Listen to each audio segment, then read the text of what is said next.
اس افسوسناک اور دل خراش واقعے کو کیمرے کی آنکھ میں محفوظ کیا، جس میں دیکھا جا سکتا ہے کہ یہ تمام افراد ایک ٹیلے پر چڑھ کر پانی کے کم ہونے کا انتظار کرتے رہے، لیکن رفتہ رفتہ پانی کی سطح بلند ہوتی رہی اور آہستہ آہستہ زمین ان کے قدموں سے سرکتی رہی۔ انہیں بچایا بھی کیوں جاتا؟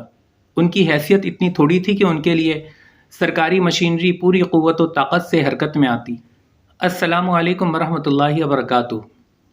دوستو، وسطی پنجاب کے ضلع سیالکوٹ کی تحصیل ڈسکا سے تعلق رکھنے والا عبدالسلام سعودی عرب میں محنت مزدوری کرتا ہے۔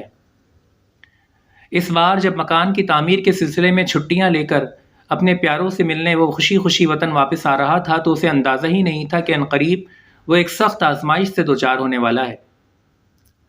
عبدالسلام کے خاندان کے کچھ افراد کا سیر و تفریح کا پلان بنا اور پھر عبدالسلام کی اہلیہ، اس کی 2 بیٹیاں اور 1 بیٹا دیگر رشتہ داروں کے ساتھ دریائے سوات اور پہاڑی مقامات کی سیر کو چلے گئے، لیکن بدقسمتی سے ان کا یہ سیاحتی سفر آخری سفر ثابت ہوا اور یہ تمام افراد سیلابی ریلے کی نظر ہو گئے۔ موقع پر موجود ایک شخص نے اس افسوسناک اور دل خراش واقعے کو کیمرے کی آنکھ میں محفوظ کیا، جس میں دیکھا جا سکتا ہے کہ یہ تمام افراد ایک ٹیلے پر چڑھ کر پانی کے کم ہونے کا انتظار کرتے رہے، لیکن رفتہ رفتہ پانی کی سطح بلند ہوتی رہی اور آہستہ آہستہ زمین ان کے قدموں سے سرکتی رہی۔ کنارے پر موجود لوگ بے بسی کی تصویر بنے حسرت بھری نگاہوں سے انہیں دیکھتے رہے، اور ظاہر ہے کہ ایک عام شخص کر بھی کیا سکتا ہے۔ دوستو، یہ منظر اس قدر ہولناک اور دل دہلا دینے والا ہے کہ اس ویڈیو کو دیکھتے ہوئے انسان کے رونگٹے کھڑے ہو جاتے ہیں اور کلیجہ منہ کو آنے لگتا ہے۔ ذرا تصور کیجئے کہ اس خاندان کے افراد کی ذہنی کیفیت کا کیا عالم ہوگا جو ایک ایک کر کے اپنے پیاروں کو پانی کی نظر ہوتا دیکھتے رہے۔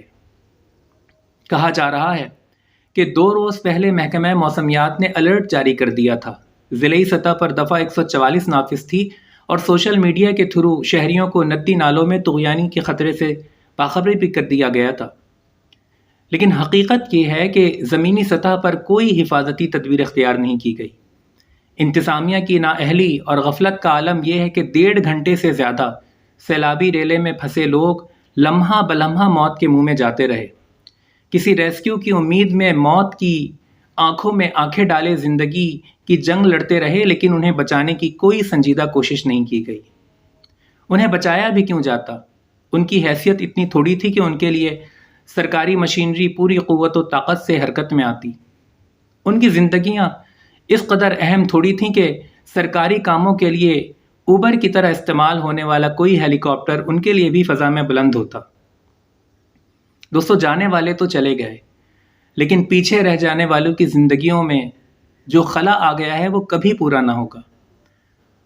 عبدالسلام جیسے لوگ جس ذہنی صدمے سے دوچار ہوئے ہیں، شاید زندگی بھر اس سے باہر نہ نکل سکیں۔ خدا کرے کہ انسانوں کو وہ حقوق حاصل ہوں جو کسی مہذب معاشرے میں ایک جانور کو حاصل ہوتے ہیں۔